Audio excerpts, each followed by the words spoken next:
Hello and welcome back to AEF TV in association with Engerati. We're joined now by David Humphrey from Standard Bank. David, welcome back. A year on. Remember talking to you last year, and one of the things we were talking about off air, and the question I'd like to ask you is, what's your observation in terms of the progress that's been made, and some of the trends that you're seeing as well? And I've got some views on that, but I'll let you kick the conversation off. Yeah, thanks very much indeed. It's great to be back. It's good to see that the conference is as strong or stronger than ever, and I think the overall perspective that I get is that there's been a lot of progress made over the last year. And let me start off by telling you what's going on in our bank. The power sector, the power and infrastructure sector, is one of the three core sectors that we have. The others being mining and oil and gas.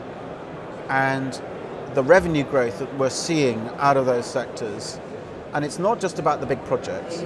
It's around what goes on actually at the local level in terms of what are the banking needs of the people in the power space, and how much are they using our products. And we're seeing very strong growth, very strong growth. And I include the infrastructure sector here as well as power. But just look at the statistics. We are growing very rapidly in the rest of Africa, outside South Africa, in our sub-Saharan countries. So I can tell you, as a matter of fact, things are going well. And with the power story around Africa, there's only one way it's going to go, and that is there's going to be more of it. So I think we should be very optimistic about the future. And the progress that's been made, particularly in the last 12 months, is if you look around the stands, viewers won't be able to see them, but we've got 4 or 5 different distributed power providers. Your Ecricos, SESs, Globalex. I mean, these guys are here not just about the big projects, but they're here about the smaller ones as well.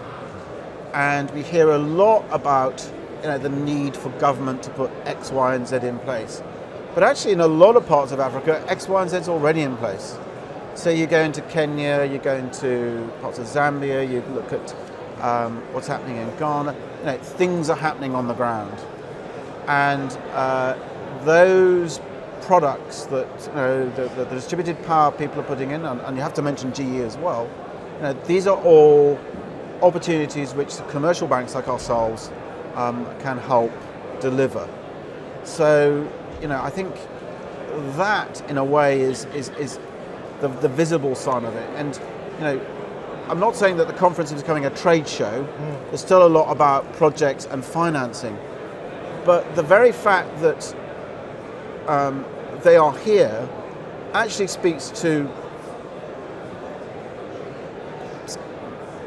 the sector, the whole power industry, actually feeding the need on the ground, which is actually we need a lot of power, but it can be delivered in one of two ways. You can have really big projects which take a long time, or you can have, sorry, there's a lot of background noise at the moment, but we won't worry.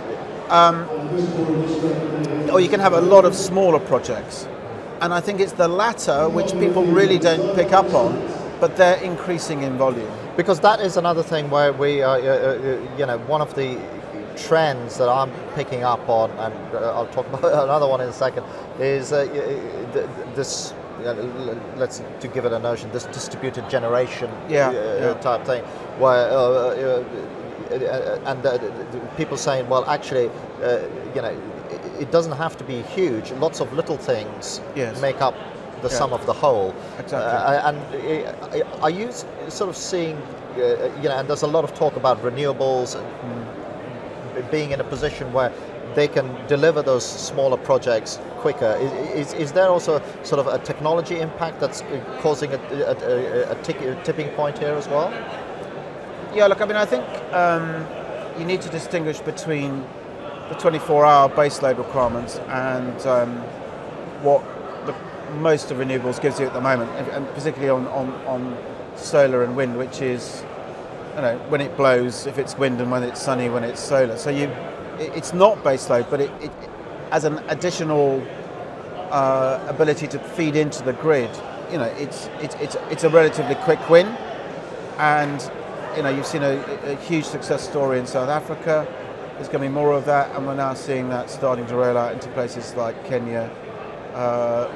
Tanzania has got some projects on the go. Ghana, looking at projects in Nigeria, and Namibia. I mean, it's there. But I would go back to my original point, which is I think that, as you were saying, the need is actually for small but often adding to the distributed power you're talking about, and then on top of that you put in your bigger projects. So again, Kenya's a very good example. They've gone out to tender for 2 very large thermal projects, one coal, one gas. Those 2 will load 1,500 megawatts, 1.5 gigs into the Kenya system. That's material, but it's going to take a long time. In the meantime, the 20 megawatts, the 10 megawatts, the distributed power that feeds into a grid that's already there, is additive and makes a difference now. And once you do that in scale, actually the funding requirement becomes very interesting for the commercial banks and the DFIs as well. So there's a real success story around that, and that's showing progress. And I was talking to one of the power suppliers today. They're happy to sell into the Kenya power system moment on the terms that Kenya Power is offering to the market, saying, the tariff at 10 cents is fine. Yeah. We can do that. Yeah. And so all of a sudden, you're there. Yeah. You've got a PPA, it's fundable, and as long as the project works, it's great. Well, that's kind of good to hear, because it does contextualize some of the other interviews, and I think there's always this temptation to talk about Africa as one big homogeneous thing, and it's not true. Because my point being that I've had very similar conversations to last year, where people are saying, "Oh, well, this isn't ready, that isn't ready." But I think, to me, I feel that we need to contextualize those conversations. So it might not be ready in a particular country, but that is not saying that it isn't ready in Kenya or it isn't ready in South Africa. So. You do have to contextualize, you're absolutely right. And even in the countries where you haven't got the same level of government readiness, if I can put enablement, it's all going the right way. And I think, you have to say that, within 2 or 3 years, there'll be, Nigeria's always privatized. The Nigerian system's ready for it. That now we're into execution mode in Nigeria. So that's tick. Ghana, we've done PPAs in Ghana, and that's happening. Kenya done. Uganda's already fully liberalised. PPAs in Mozambique, PPAs in Zambia. I mean, so it's not like, I can understand the market saying we need it perfect. Sure, but even though it's not perfect, you can still do it. Yeah. And I think Standard Bank shows that we can and we have. So that's why I say, you've got to be optimistic, and the progress and the rate of progress is accelerating. I think at another level, I kind of believe that you can't underestimate the Me Too effect, because and that's just a natural thing. People will be looking at the countries that you've just cited, and they'll be looking at it and going, well, hang on a minute, if they can do it, we can do it. Exactly. But there's that. But they also see what needs to be done in order for it to happen. It's not like So no, absolutely, and it's not like 4 or 5 years ago, and I think there was the IPP model, which the continent is now leveraging off, and I think that is a generalisation you can make. The IPP concept has been taken on board by governments. I realise they don't have the balance sheet for the chunky investment into power generation. Some of them have the balance sheet for the transmission, others don't. But if you could call it a battle, I never thought it was never a battle. But if you contextualise it, to persuade governments that that is the right model to go forward, and South Africa leading the way, I think that battle has been won. And I think we're now into the next stage of delivery, and I think you've got to mention the effects of Obama's Power Africa initiative on this. It's no, to me, coincidence that you've now got 54 heads of state, or however many it's going to be, going to Washington in August at the invitation of President Obama. Great initiative, and I suspect some of the generation of that invitation was the fact that he did Africa Power and said, I'm just going to focus on 6 countries. To which 48 said, well, why not me too? Yes, yeah. And all of a sudden, when he's saying, okay, well, you can all come. But it shows 2 things. One is the immense influence that America has when it says, right, we're going to mobilize. And I was in New York last week speaking at an Africa Power forum called by the local congressman in New York. And it was very short notice, 300 people were there.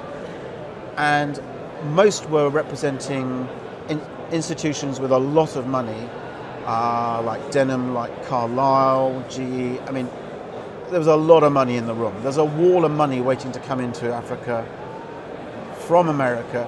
And that is another indicator that they don't go to these things without having seen a tipping point. These are smart people. Indeed, but I think most companies in the developed world will always follow the advice of their local commerce department or their DTI or whatever. They will always consult them. And what's the difference between what was happening in America before the Obama initiative and now is that actually they go to the Commerce Department and the Commerce Department says, Africa's top of our agenda and how can we help? And it galvanizes a huge amount of energy.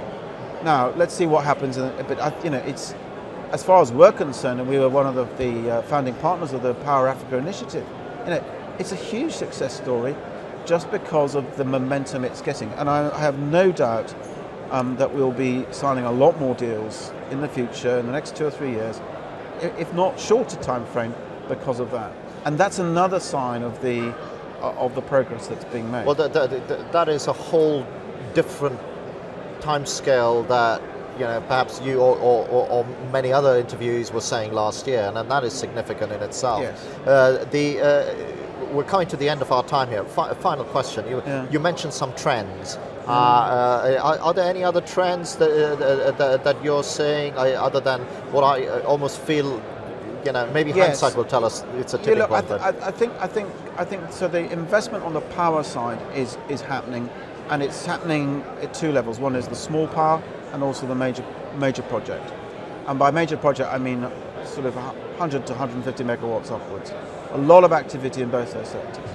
But equally, and I think crucially, the investment into the transmission side is also going in parallel. There's no point having the generation without the transmission. And I think, again, you've got to thank the Americans in particular, the MCC, Millennium Challenge, and a lot of the other donor institutions who are really supporting that side of it, because unless you've got the right structure in place on the within country as to how the power sector is set up, it's actually quite difficult to lend term debt into the transmission network. So that, as a generalisation, then says it's probably easiest funded through different sources. But no, as a trend, transmission's going up in parallel.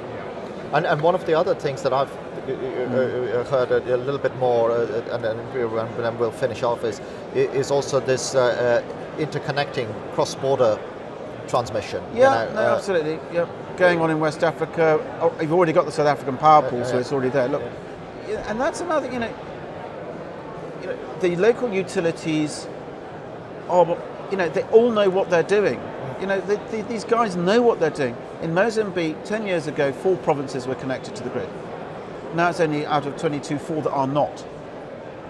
That is progress by any measure. Yeah. So, I think, look, we're passionate about Africa. We're an African bank. Yeah.